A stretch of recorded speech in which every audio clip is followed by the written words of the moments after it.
مایوس ہو گئے ہیں اب زندگی کے سفر سے۔ مقصد کی محبتیں، مطلب کی دوستیاں اور نام کے رشتے ہیں۔ رب کے عشق میں ایک مقام وہ بھی آتا ہے کہ دعا تو دور کی بات ہے، انسان صرف سوچتا ہے اور رب نواز دیتا ہے۔ لوگوں کے رویوں کا زہر لے کر وہیں پر تھوک دیں، ورنہ یہ زہر آہستہ آہستہ آپ کو ڈپریشن کا مریض بنا دے گی۔ جب سائے قد سے بڑا اور باتیں اوقات سے بڑی ہونے لگ جائیں تو سمجھ جائیں سورج غروب ہونے والا ہے۔ زندگی نے اس مقام پر پہنچا دیا ہے جہاں کوئی بات کر لے تو سوچنا شروع کر دیتی ہوں کہ اسے مجھ سے کیا غرض ہو سکتی ہے۔ کسی نے ہم سے پوچھا کہ تمہارا شوق کیا ہے؟ ہم نے ہنس کر جواب دیا، نفرت کرنے والوں سے محبت۔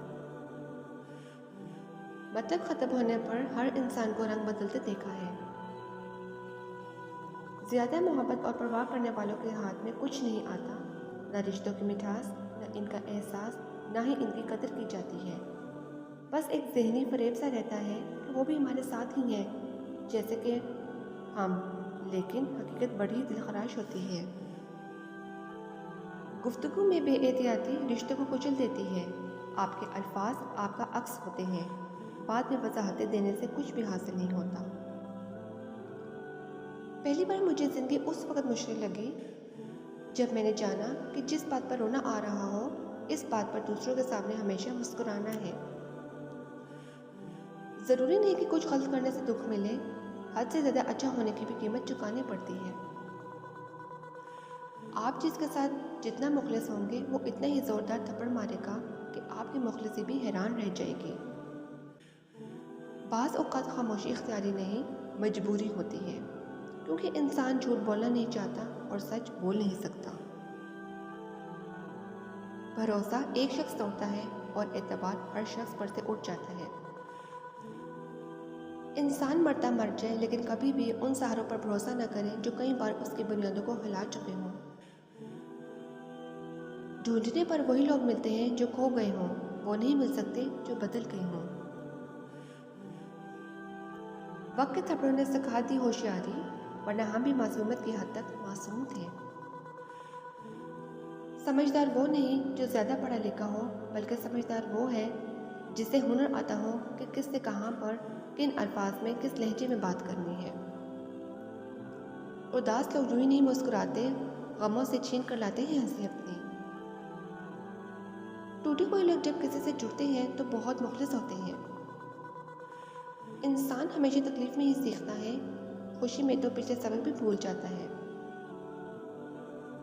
میرا قصور یہی تھا کہ میں نے ہر کسی کو خود سے زیادہ ضروری سمجھا۔ سب ایک جیسے ہوتے ہیں، بس ان کے ڈسنے کا طریقہ مختلف ہوتا ہے۔ ہجوم کے ساتھ غلط راہ پر چلنے سے بہتر ہے کہ آپ تنہا راہ ہدایت پر چل پڑیں۔ کیا خوبی ہوتا اگر دکھ ریت کے ہوتے، مٹھی سے گرا دیتے، پاؤں سے اڑا دیتے۔ زندگی کو خوشگوار بنانے کے لیے ایک چھوٹا سا اصول اپنائیں، روزانہ کچھ اچھا یاد رکھیں، کچھ برا بھول جائیں۔ پریشانی میں مذاق اور خوشی میں تانا مت دو، کیونکہ اس سے رشتوں میں موجود محبت ختم ہو جاتی ہے۔ اچھا انسان وہ ہے جس کے عمل اچھے ہیں، ورنہ اچھی باتیں برے لوگ بھی کر سکتے ہیں۔ جس نے سکھ میں شکر ادا کیا، اس نے دکھ میں رب کو بہت قریب پایا۔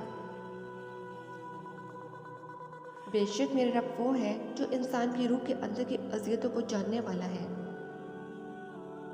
زندگی کی جنگ اپنے بلبوتے پر لڑنی پڑتی ہے، لوگ صرف مشورہ دیتے ہیں، ساتھ نہیں۔ اپنے دن کی ابتدا ان 3 چیزوں کے ساتھ کیجیے: کوشش، سچ، یقین۔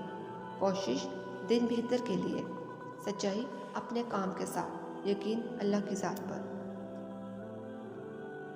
کچھ لوگوں کو ہم عزت دینا چاہتے ہیں مگر وہ اپنے رویے سے ثابت کر دیتے ہیں کہ انہیں اس کی ضرورت نہیں۔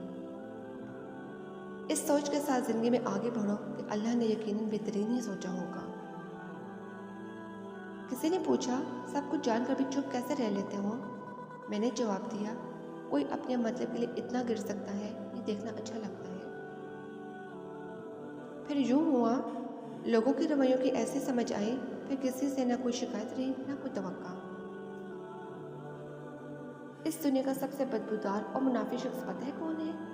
جو آپ سے فائدہ بھی اٹھائے اور آپ کی مخالفت بھی کرے۔